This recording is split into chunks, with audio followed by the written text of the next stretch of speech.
Hey everyone, this is Tim again here, and today I'm gonna talk about whiners, wimps, warriors, and winners.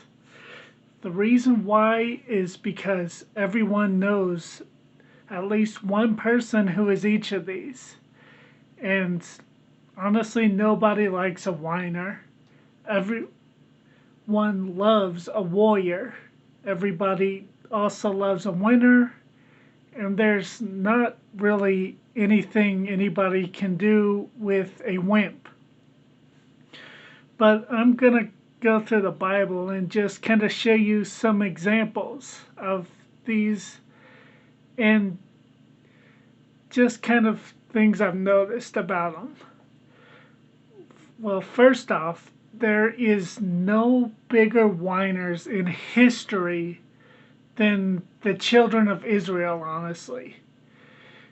We should have gone back to Pharaoh. You brought us out here to die. There's no food. There's no water. Our pets' heads are falling off. I mean, if God takes you out of slavery and He Himself promises you a land of milk and honey, and you know He keeps His promises, what are you whining about? But at the same time, God was patient with them.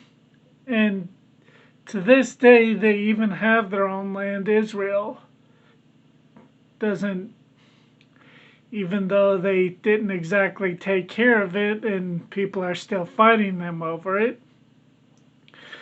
But at the same time, God did keep His promise to them even after they started whining like little children for at least 40 years. But anyways, that, and then we have one of the biggest warriors in the Bible, Samson, which it shows that even warriors can fall when you put the right weakness in front of them. I will get back to that later. And then we have the ruler of Israel, Barak. He was your typical wimp. The prophetess Deborah goes and tells him to attack their enemy, which is what he's supposed to do anyways. God told him to do that.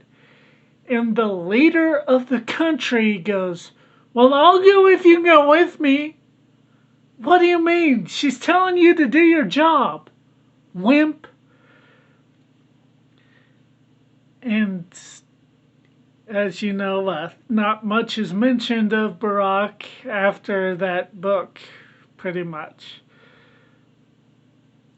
And then we have the winner, David, the man after God's own heart, who led the first king of Israel, Saul, calmed his nerves, survived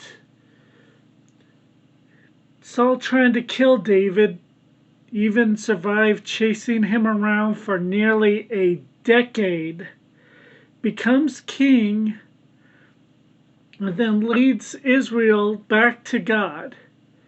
Here's the thing though. Isn't it interesting how warriors and winners seem to have the same weakness? And no, it's not what you think. Honestly, Bathsheba and Delilah were pretty much pawns used by Satan because they were there. The biggest weakness for both of these two is comfortability. If you remember, David should have been at war. And Samson was dating someone, if you remember, his girlfriend Delilah was not Jewish. Matter of fact, she was an enemy of the Jews. Yet she made Samson feel comfortable. And David was walking around the roof of his palace when he should have been fighting for his country. How do you defeat a winner? You get them to stop competing. How do you defeat a warrior? You get them to stop fighting. And I think that's a little bit too much, especially with this day and age where we have everything at our fingertips. It is possible to get a little bit too comfortable and to let our guard down. I mean, you even see it in biblical times twice, most notably, but even then, it's happened more times with a few lesser known stories as well. But I guess this is why Jesus, when he came to earth, put so much pressure on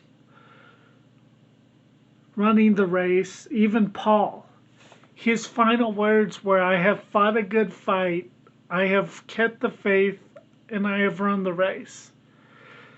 So at the same time, it is good. I mean, I'm not saying it's that you have to tire yourself out or anything, but you do have to keep striving towards God.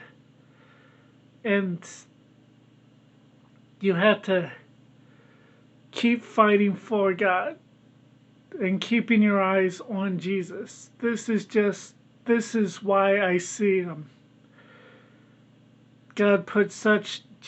why Jesus put such an emphasis on carrying your cross and following him.